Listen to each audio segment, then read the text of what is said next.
আসলে অন্যের ক্ষুধা কতটুকু আছে সেটা আমাদের জানার কথা নয়।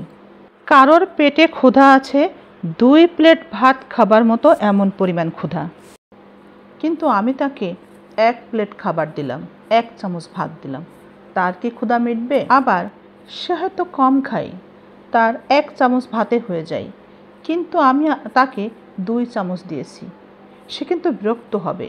সে আমাকে বলছে না না আর দরকার নেই, কিন্তু তবু আমি জোর করে তাকে আরও 1 চামচ ভাত দিয়েছি, সে তো বিরক্ত হবেই।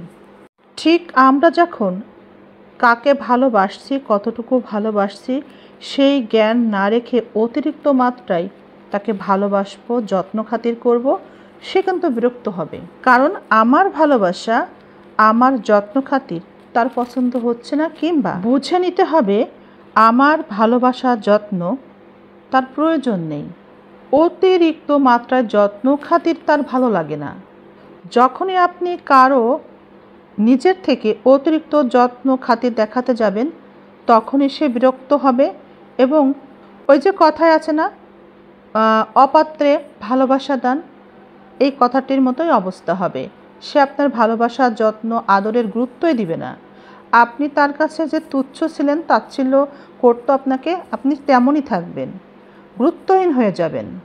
আমাদের কাছের মানুষগুলো, আপনজনগুলো, আমাদের প্রিয় মানুষ, প্রিয় সঙ্গী মানুষটিও এভাবেই আমাদের ভালোবাসা, যত্নকে তুচ্ছ তাচ্ছিল্য দেখাতে পারে, তুচ্ছ তাচ্ছিল্য হিসেবে নিতে পারে, যদি আমরা তাদের ক্ষেত্রেও অতিরিক্ত মাত্রায় যত্ন, ভালোবাসা, কেয়ার দেখাতে যাই।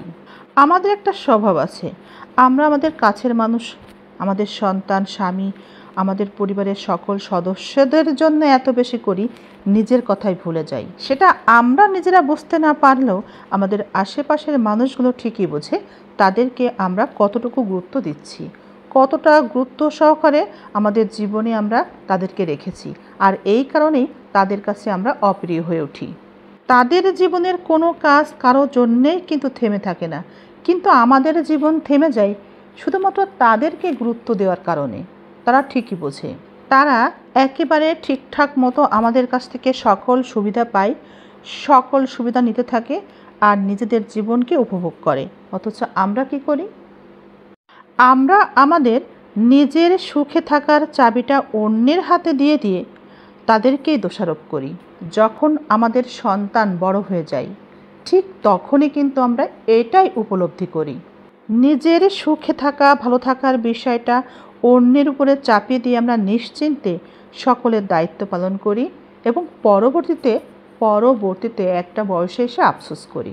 তখন আমরা চিন্তা করি ছেলে মেয়ে বড় হচ্ছে, তারা তাদের জীবনটা তাদের মতো করেই এনজয় করছে, মায়ের কথা তো ভাবছে না, বাবার কথাও ভাবছে না। তখন আমরা বড্ড একা হয়ে পড়ি এবং অতীত তখনই আমাদেরকে ভীষণভাবে কষ্ট দেয়, আর আমরা সামনে থাকা মানুষটির উপরে অভিযোগ করতে থাকি। তবে এই সময়টিতে যেটা করা উচিত সেটা হচ্ছে সন্তানকে সাথে নিয়ে সন্তানের সাথে নিজের সকল বিষয়গুলোকে শেয়ার করে নিজেকে বদলে নেওয়া, এমনভাবে সময়ের সাথে নিজেকে খাপ খাইয়ে নেওয়া যেন বর্তমান সময়ের সাথে খাপ খাইয়ে নিজেকে একটু ভালো রাখা যায়।